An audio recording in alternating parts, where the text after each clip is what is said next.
Hi friends, welcome to the Chennai கூட்டாஞ்சோறு. இன்றைக்கி நம்ம சேனலில் என்ன ரெசிபி பார்க்க போகிறேன்னா, சூப்பரான பீர்க்கங்காய் பொரியல். அதுவும் ரேஷனில் போடுற பருப்பு வச்சு ஒரு சூப்பரான பீர்க்கங்காய் பொரியல் பண்ண போகிறோம். ஃப்ரெண்ட்ஸ், வாங்க எப்படி செய்யலாங்கிறத பார்க்கலாம்.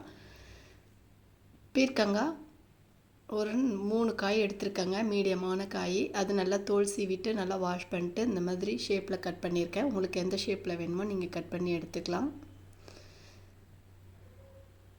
பாருங்கள், இந்த மாதிரி நல்லா தோல் சீவிட்டு நீங்கள் எடுத்துக்கோங்க. இப்போ இந்த பீர்க்கங்காய் வச்சு இந்த ரேஷன்லாம் போடுவாங்க இல்லைங்களா, சோயாபீன்ஸ் பருப்புன்னு சொல்லிட்டு, அந்த பருப்பு ஒரு கப்பு வச்சு நான் சூப்பராக இதை பொரியல் செய்ய போகிறேன். அது கடாய் வச்சுட்டு ஆயில் ஒரு 2 ஸ்பூன் சேர்த்துட்டு கடுகு உளுத்தம் பருப்பு சேர்த்துக்கலாம். இது கூடவே பூண்டு பற்கள் ஒரு 5லேருந்து 6 பல் சேர்த்துக்கோங்க. கருவேப்பிலை 2 கொத்து. வெங்காயம் பார்த்திங்கன்னா ஒரு பெரிய வெங்காயத்தை தூளாக கட் பண்ணி சேர்த்துக்கலாம். இந்த சாம்பார் வெங்காயம் ஒரு 4-5 சேர்த்துருக்கேங்க. இது கூடவே ஒரு தக்காளி, அதையும் சேர்த்துட்டு நல்லா மசிக்கணும். நல்லா மசிக்கிற அளவுக்கு நல்லா வேக வச்சு எடுத்துக்கலாம். இப்போ நல்லா தக்காளி வெங்காயம் எல்லாம் வதங்கிடுச்சுங்க. இப்போ நம்ம கட் பண்ணி வச்சுருக்க பீர்க்கங்காய் இதில் சேர்த்துக்கலாம்.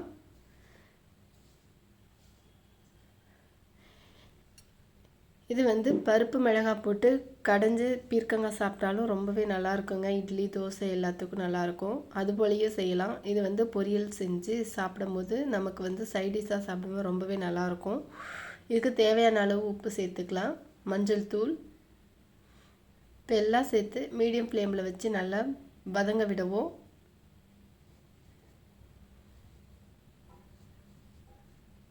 ஒரு 3 ஸ்பூன் பார்த்திங்கன்னா துவரம் பருப்பு எடுத்துருக்கேங்க. இதை நல்லா வாஷ் பண்ணிட்டு தண்ணியில் ஒரு 10 நிமிஷம் நல்லா ஊற வச்சுருக்கேன். இது ஊறட்டும். இப்போ இதை நல்லா வதங்கியாச்சுங்க. இப்போ நல்லா காய் நல்லா வதங்கிட்டுருக்கு. இந்த டைமில் அந்த பருப்பை தண்ணியோடவே சேர்த்துக்கலாங்க. அதையும் சேர்த்து நல்லா மிக்ஸ் பண்ணி விட்டுட்டு, நம்மளுக்கு பருப்பு அதிகமாக வேணும்னா இன்னும் கொஞ்சம் கூட பருப்பு சேர்த்துக்கலாம். இல்லை பருப்பு கம்மியாகவே இருக்கட்டும் அப்படிங்கும்போது நம்ம கம்மியாகவே சேர்த்துட்டோம்னா காய் நல்லா நிறையா சாப்பிட்ற மாதிரி இருக்கும். இப்போ இது கூடவே தேவையான அளவு மிளகாய் தூள் சேர்த்து நல்லா மிக்ஸ் பண்ணிக்கலாங்க. காரத்துக்கு மிளகாய் தூள் தான் சேர்க்கணும். அப்படின்னா தான் இது நல்லாயிருக்கும். பச்சை மிளகாய் சேர்த்திங்கன்னா இந்த பருப்பு சேர்க்குறதுக்கும் பச்சை மிளகாய் சேர்க்குறதுக்கும் கொஞ்சம் டிஃப்ரெண்ட்டாக இருக்கும். இப்போ தண்ணி தெளித்து ஒரு 5லேருந்து 10 நிமிஷம் நல்லா மீடியம் ஃப்ளேம்லேயே வேக வச்சு எடுத்தோம்னா சூப்பரான டேஸ்டியான பீர்க்கங்காய் பொரியல் ரெடி ஆகிடும். இதே போல் நீங்களும் செஞ்சு சாப்பிட்டு பார்த்துட்டு எப்படி இருக்குன்னு கமெண்டில் சொல்லுங்கள் ஃப்ரெண்ட்ஸ். தேங்க்யூ, தேங்க்ஸ் ஃபார் வாட்சிங். சூப்பரான பீர்க்கங்காய் பொரியல் ரெடி.